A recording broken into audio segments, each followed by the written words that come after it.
Assalamualaikum warahmatullahi wabarakatuh. Selamat pagi, selamat siang, selamat sore, dan selamat malam untuk semuanya. Kami dari kelompok 8. Kali ini akan mempresentasikan tentang fungsi biaya dan fungsi penerimaan linier. Izinkan kami memperkenalkan diri, saya Rana Adila Wijaksono dan ada ketua teman saya. Saya Alvina Azizia. Saya Agnesia Maharani. Baik, selanjutnya akan dipresentasikan oleh Alvina Azizia. Oke, di sini saya akan mempresentasikan tentang fungsi biaya. Fungsi biaya adalah hubungan antara biaya dengan jumlah produksi yang dihasilkan. Nah, fungsi biaya ini terdiri atas 3 jenis. Yang pertama adalah fixed cost, yang kedua variable cost, dan yang ketiga adalah total cost. Oke, next.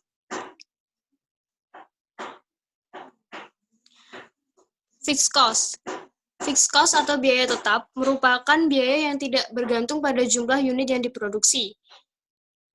Fixed cost itu biasanya dilambangkan dengan fungsi konstanta. Makanya biaya tetap adalah fungsi konstanta. Yang kedua adalah variable cost atau biaya variabel, merupakan biaya yang berubah-ubah yang besarnya sesuai pada jumlah unit barang yang diproduksi. Variable cost sama dengan FH sama dengan VH. Yang ketiga adalah total cost atau biaya total, merupakan penjumlahan antara biaya tetap dan biaya variabel. Total cost dilambangkan dengan C, cost atau TC. Rumus dari total cost adalah TC atau C sama dengan GH sama dengan fixed cost plus variable cost sama dengan K plus FH. Tadi kan fixed cost-nya dilambangkan dengan konstanta. Makanya K plus FH. Nah, FH sendiri itu adalah lereng kurva VC dan kurva C. Nah, dapat kita lihat nih dalam kurvanya. Fixed cost itu kan sama dengan konstanta. Dia tidak berubah seiring dengan bertambahnya output. Makanya dia bentuk kurvanya itu horizontal. Nah, sedangkan untuk variable cost, dia itu kurvanya dimulai dari 0. Ini menandakan bahwa jika perusahaan tidak memproduksi atau tidak mengeluarkan output, maka biaya variabelnya itu sama dengan 0 atau tidak ada biaya variabel sama sekali.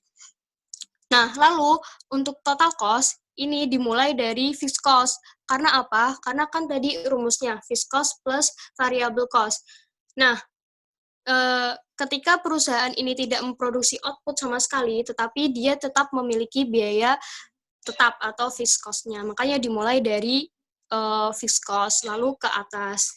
Bertambah seiring dengan, naik seiring dengan bertambahnya output. Oke, next. Ini ada contoh kasus fungsi biaya. Biaya tetap yang dikeluarkan oleh sebuah perusahaan sebesar 20.000, sedangkan biaya variabelnya ditunjukkan oleh persamaan VC sama dengan 100H. Tunjukkan persamaan dan kurva biaya total. Berapa biaya total yang dikeluarkan jika perusahaan tersebut memproduksi 500 unit barang? Nah, tadi kan diketahui nih, VC-nya 20.000 dan variable cost-nya 100H. Terus diketahui juga nih, ketika perusahaan memproduksi 500 unit barang, berarti H-nya sama dengan 500 unit. Nah, untuk membuat persamaannya, itu tadi kan rumusnya TC sama dengan fixed cost plus variable cost. Langsung aja kita masukin fixed cost-nya 20.000 plus variable cost-nya 100H. Jadi persamaannya adalah 20.000 plus 100H. Ini ditunjukkan dalam kurvanya. C sama dengan 20.000 plus 100H. Nah, lalu untuk kurvanya sendiri bisa dilihat tuh di sana. Persamaannya C sama dengan 20.000 plus 100H. Dan variable cost-nya 100H, fixed cost-nya itu berada di 20.000. Nah, sekarang kita cari nih ketika produksinya mencapai 500 unit barang. Kita masukin ke rumusnya, fixed cost plus variable cost. Fixed cost-nya 20.000 ditambah variable cost-nya 100H. H-nya kan tadi 500. Jadi kita masukin aja. Jadinya total cost sama dengan 20.000 plus 100 dikali 500, jadinya total cost-nya 70.000. Nah, di kurva itu kan ada tuh di sana 70.000 sama 500. Nah, ketemu nih akhirnya bahwa total cost-nya itu 70.500, terus fixed cost-nya. Lalu pokoknya itu ditunjukkan dalam kurva gambar 6.14. Oke, selanjutnya untuk fungsi penerimaan akan dijelaskan oleh teman saya, Rana.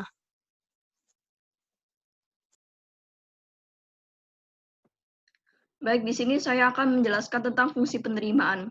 Jadi apa sih fungsi penerimaan itu? Fungsi penerimaan adalah fungsi dari jumlah barang yang terjual atau dihasilkan. Di sini ada penerimaan total, yaitu berupa hasil kali dari jumlah barang yang terjual dengan harga jual per unit barang. Dan ditemukan persamaan rumusnya adalah R sama dengan Q dikali P sama dengan FQ. Di sini kita lihat bahwa grafik dari fungsi penerimaan di sini berlereng positif dan bermula dari titik pangkal. Nah, grafik fungsi penerimaan ini dapat berupa sebuah garis lurus karena apabila di sini tidak menjual barang, maka tidak akan mendapat penerimaan. Oke. Next, di sini kita ada contoh kasus fungsi penerimaan. Nah, harga jual produk yang dihasilkan oleh sebuah perusahaan adalah sebanyak Rp200 per unit. Tunjukkan persamaan dan kurva penerimaan total perusahaan ini dan berapa besar penerimaannya apabila terjual barang sebanyak 350 unit.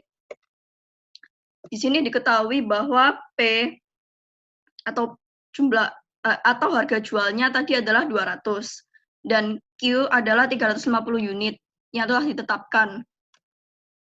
Nah, di sini kita masukkan rumus tadi Q dikali P, di mana Q adalah 200 dan P sama dengan 350, jadi 200 dikali 350 dan menghasilkan 70.000. Lalu kita masukkan kepada kurva. Dari kasus contoh yang tadi didapat, jika perusahaan menjual 200 unit barang, maka total penerimaan sebanyak 40.000. Dan jika perusahaan menetapkan 350 unit, maka perusahaan tersebut akan mendapatkan total penerimaan atau total revenue sebanyak 70.000. Oke, selanjutnya akan dipresentasikan oleh teman saya Agnesia Maharani.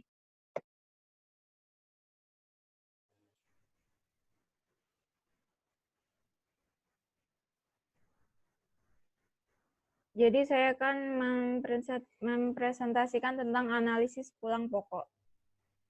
Jadi di situ ada beberapa rumus yang perlu diingat, yaitu R sama dengan P kali Q, dan P sama dengan P kali Q dikurangi dengan C, dan P sama dengan R dikurangi dengan C. Nah, jika R lebih dari C, maka itu untung. Jika R kurang dari C, maka itu rugi.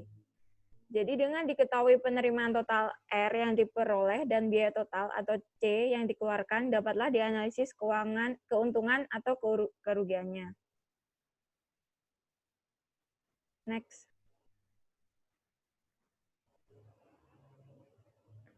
Jadi analisis pulang pokok atau break even yaitu suatu konsep yang digunakan untuk menganalisis jumlah minimum produk yang harus dihasilkan atau terjual agar perusahaan tidak mengalami kerugian. Keadaan pulang pokok atau profit nol, P sama dengan 0, keadaan pulang pokok ini terjadi apabila R sama dengan C. Keadaan di mana perusahaan tidak memperoleh keuntungan tetapi tidak pula menderita kerugian. Nah, di dalam kurva tersebut ada Q sama dengan jumlah produk, ada juga R sama dengan penerimaan total, dan C sama dengan biaya total, P sama dengan profit atau R dikurangi dengan C, dan TPP yaitu titik pulang pokok atau break even point. Di dalam kurva tersebut dijelaskan bahwa Q mencerminkan posisi tingkat produksi atau penjualan pulang pokok. Area sebelah kanan Q merupakan area keuntungan atau P lebih dari 0. Sedangkan di sebelah kiri Q merupakan area kerugian atau P kurang dari 0. Next. Jadi di sini ada contoh kasus analisis pulang pokok. Andaikan biaya total yang dikeluarkan dari sebuah perusahaan ditunjukkan oleh persamaan C sama dengan 20.000 plus 100 Ki, dan penerimaan totalnya R sama dengan 200 Ki, pada tingkat produksi berapa unit perusahaan mengalami pulang pokok, apa yang terjadi jika perusahaan memproduksi 150 unit, dan apa yang terjadi jika berproduksi 300 unit, sertai dengan kurva.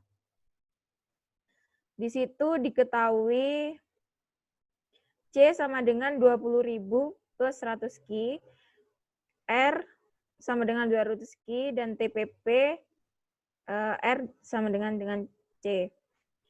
Jadi ditanya yang pertama yaitu TPP atau titik pulang pokok, dan yang kedua adalah apa yang terjadi jika perusahaan memproduksi 150 unit ataupun 300 unit, dan yang ketiga yaitu gambarkan kurvanya. Next. Nah, jadi yang pertama yaitu kita akan mencari TPP. Jadi rumusnya R sama dengan C. Nah, jadi 200 Ki sama dengan 20.000 plus 100 Ki. Lalu 100 Ki berpindah ruas di sebelah kiri, yaitu 100 Ki. Jadi sama dengan 20.000 Ki sama dengan 200. Jadi pada tingkat produksi 200 unit dicapai pulang pokok. Yang kedua yaitu jika Ki sama dengan 150. Maka R dikurangi dengan C. Jadi sama dengan 200 Ki dikurangi dengan 20.000 plus 100 Ki sama dengan 200 Ki min 20.000 min 100 Ki sama dengan 100 Ki min 20.000.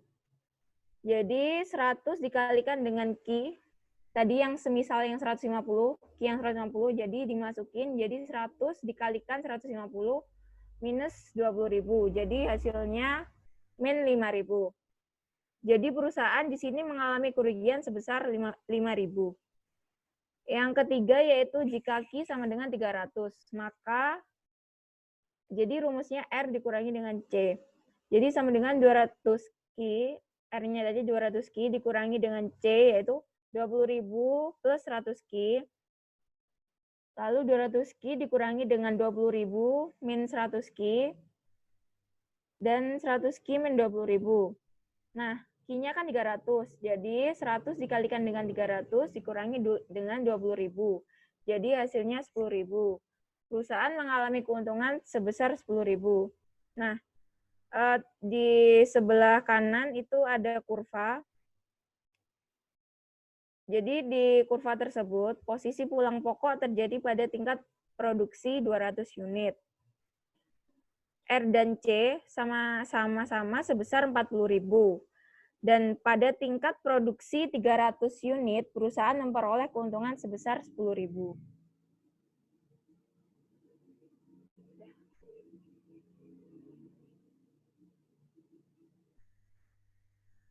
Next.